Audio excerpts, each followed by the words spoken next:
So this guy that I watch from Saskatchewan called Dick McDick posted a video, and he's always posting it with himself and farm equipment in the background.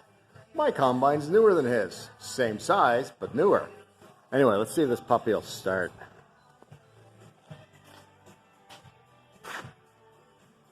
I don't know how guys do this.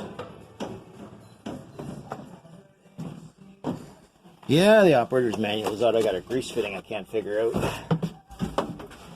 Anyway, just in case, I've got magic juice.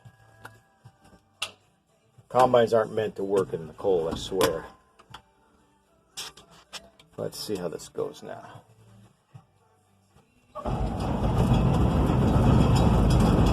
She's gonna go.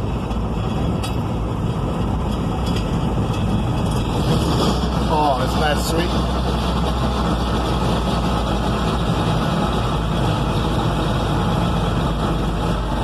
No need for go juice. We got this.